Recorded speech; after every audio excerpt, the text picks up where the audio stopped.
नमस्कार, मैं हूं आपका दोस्त रंजन दीक्षित और स्वागत है आपका मेरे चैनल पर। आज हम बात करने वाले हैं केनरा रोबेको के नए NFO Canara Robeco value fund के बारे में। जी हां, ये फंड जो है वो 13 अगस्त को सब्सक्रिप्शंस के लिए ओपन होने वाला है और ये 27 अगस्त तक ओपन रहेगा। आगे की बातें करने से पहले मैं चाहता हूं कि थोड़ा सा वैल्यू फंड के बारे में आपको बताऊं ताकि आपको मालूम पड़ सके कि वैल्यू फंड बेसिकली होते क्या हैं। एक्चुअली ये एक स्टाइल होता है इन्वेस्टमेंट करने का, जैसे कि वैल्यू इन्वेस्टिंग होती है, ग्रोथ इन्वेस्टिंग होती है। बहुत सारे मैनेजर्स जो होते हैं, फंड मैनेजर्स जो होते हैं, वो ग्रोथ स्टाइल को फॉलो करते हैं। कुछ मैनेजर्स वैल्यू स्टाइल को भी फॉलो करते हैं। एंड गोल जो है दोनों ही मैनेजर्स का, दोनों ही स्टाइल्स का होता है बेहतर रिटर्न बनाना।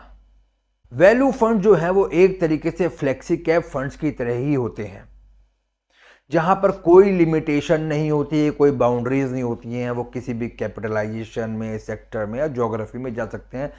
फ़र्क बस इतना होता है कि यहाँ पर फंड मैनेजर ये चेक करता है कि कौन सा फंड जो है या कौन सा स्टॉक जो है वो अपनी इंट्रिंसिक वैल्यू से कम पर ट्रेड कर रहा है, या कौन सी कंपनीज ऐसी हैं जिनके फंडामेंटल्स बहुत अच्छे हैं लेकिन मैनेजमेंट बदलने की वजह से थोड़ा सा अस्थिरता चल रही है, या इस समय आउट ऑफ फेवर हैं वो स्टॉक्स, या जिन पर मेजॉरिटी निवेशक बुलिश होते हैं वो उन पर बियरिश रहते हैं, और जिन पर कोई भी खरीदारी नहीं कर रहा होता जिन स्टॉक्स की, और फंडामेंटली वो अच्छे दिखाई पड़ रहे होते हैं, जिनमें ग्रोथ के प्रोस्पेक्ट्स दिखाई पड़ रहे होते हैं फंड मैनेजर को, लेकिन उनमें बाइंग नहीं हो रही है। तो वैल्यू जो इन्वेस्टर्स होते हैं, जो वैल्यू फंड मैनेजर्स होते हैं, वो ऐसे ही स्टॉक्स को पिक करते हैं जिनको अभी नज़रअंदाज किया जा रहा है लेकिन आगे इनमें काफ़ी बेहतर संभावनाएं दिखाई पड़ रही हों। लेकिन आज के दौर में जब भी मैं या आप निवेश करते हैं तो हमारी उम्मीद जो होती है वो बेहतर रिटर्न की होती है, और ये एक प्रेशर क्रिएट करती है फंड मैनेजर्स के ऊपर भी, जिसके चलते जो फंड है वो पूरी तरीके से वैल्यू फंड नहीं रह पाता है। हमारी इंडस्ट्री में बहुत पुराने वैल्यू फंड्स भी अवेलेबल हैं। आज मैं आपको उनकी तुलना करके दिखाऊंगा उन्हीं फंड हाउस के फ्लेक्सी कैप फंड्स के मुकाबले में, जहां पे हम देख पाएंगे क्या उन फंड्स ने बेहतर रिटर्न दिया है या नहीं दिया है। तो चलिए शुरुआत करते हैं value fund versus flexi cap fund. यहां पर हम शुरुआत करने जा रहे हैं HDFC capital builder value fund versus HDFC flexi cap fund. अगर आप देखें तो HDFC के फ्लेक्सी कैप फंड ने काफ़ी अच्छे मार्जिन से कैपिटल बिल्डर वैल्यू फंड को पिछाड़ा है। अगर मैं 5 साल के रोलिंग रिटर्न की बात करूं तो लो रिटर्न जो है वो कैपिटल बिल्डर का -1.33 है, जबकि फ्लेक्सी कैप का -0.65 है। हाई की बात करूं तो भी फ्लेक्सी कैप ऊपर है, 49.76% का रिटर्न दिया है, जबकि कैपिटल बिल्डर वैल्यू फंड ने 48.32%। एवरेज रिटर्न की बात करें तो भी अगर आप देखें तो फ्लेक्सी कैप फंड ने 21.25% का रिटर्न जनरेट किया और कैपिटल बिल्डर वैल्यू फंड ने 19.88%। अब अगर 10 साल की SIP का कंपैरिजन मैं करता हूं 1/9/2011 से 5 अगस्त 2021 तक में, तो HDFC फ्लेक्सी कैप ने दिया है 14.80% का रिटर्न और HDFC capital builder value fund ने दिया है 15.33% का रिटर्न, यानी कि बहुत ज़्यादा इंप्रेसिव रिटर्न नहीं दिया है। क्योंकि फाइनल वैल्यू की अगर बात करें तो फ्लेक्सी कैप में बनी है वैल्यू 12,88,756 रुपीज़, जबकि कैपिटल बिल्डर वैल्यू फंड में बनी है 13,25,635 रुपीज़।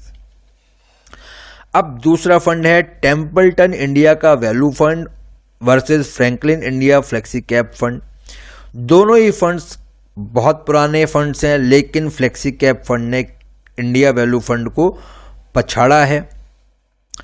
5 साल के रोलिंग रिटर्न की बात करूं तो फ्लेक्सी कैप फंड जो है वो टेम्पल्टन इंडिया वैल्यू फंड को बीट कर रहा है, चाहे वो लो की बात हो, हाई की बात हो या एवरेज रिटर्न की बात हो। लो में अगर आप देखें तो वैल्यू फंड का लोवेस्ट गया है -2.91, जबकि फ्लेक्सी कैप का -1.65 है। हाई फ्लेक्सी कैप का 32.20 है और टेम्पल्टन इंडिया वैल्यू फंड का 30.67। एवरेज रिटर्न में भी फ्लेक्सी कैप ने वैल्यू फंड को पछाड़ा है। 15.88% का एवरेज रिटर्न है, जबकि वैल्यू फंड का 14.34%। अब बात करते हैं एसआईपी की। तो एसआईपी में भी Franklin India flexi cap fund ने अपने ही वैल्यू फंड को पछाड़ा है। फ्लेक्सी कैप फंड ने रिटर्न दिए हैं 15.94% के, जबकि वैल्यू फंड ने दिए हैं 14.39% के। अब बात करते हैं यूटीआई के फंड की। UTI value opportunities fund versus UTI flexi cap fund. तो यहाँ पर भी अगर आप देखो तो जो ब्लू लाइन है वो फ्लेक्सी कैप फंड की है और रेड लाइन जो है वो वैल्यू अपॉर्चुनिटीज फंड की है। तो यहाँ पर भी अगर आप देखें तो फ्लेक्सी कैप फंड ने लंबे समय में अपने वैल्यू फंड को पछाड़ा है। रोलिंग रिटर्न की बात करूँ तो फ्लेक्सी कैप का जो लो है वो 2 का है और वैल्यू फंड का है -1.44, जबकि हाई जो है वो वैल्यू अपॉर्चुनिटीज़ का अच्छा है 24.54। लेकिन एवरेज रिटर्न्स की बात करूं तो फ्लेक्सी कैप विजेता है। यहाँ पर 14.20% के रिटर्न दिए हैं, जबकि वैल्यू अपॉर्चुनिटीज 13.54% के रिटर्न दिए। अब बात करते हैं एसआईपीज़ की। तो एसआईपी में भी फ्लेक्सी कैप ने बहुत बड़े मार्जिन से वैल्यू अपॉर्चुनिटीज़ फंड को हराया है। यूटीआई फ्लेक्सी कैप फंड ने दिया है 18.48% का रिटर्न, जबकि वैल्यू अपॉर्चुनिटीज ने दिया है 14.81% का रिटर्न। जैसा कि आपने देखा कि वैल्यू फंड्स कोई स्पेशल फंड्स नहीं है, जितना स्पेशल उन्हें प्रेजेंटेशंस में दिखाया जाता है, और फ्लेक्सी कैप फंड्स ने बहुत अच्छे मार्जिन से वैल्यू फंड्स को बीट किया है। जैसा कि मैं हमेशा ही बताता हूं आप लोगों को कि किसी भी एनएफओ में जाने से पहले उसी कैटेगरी के बेस्ट फंड को चूज़ करिए जिसका एक लंबा और कंसिस्टेंट ट्रैक रिकॉर्ड हो और अपने इन्वेस्टमेंट्स को ज़्यादा कॉम्प्लिकेट ना करें। अगर आपको वैल्यू थीम पसंद आती है तो इंडस्ट्री में ऑलरेडी स्टैब्लिश्ड और अच्छी परफॉर्मेंस देने वाले वैल्यू फंड्स अवेलेबल हैं, तो इस फंड के ऊपर उनको प्रेफरेंस दीजिए।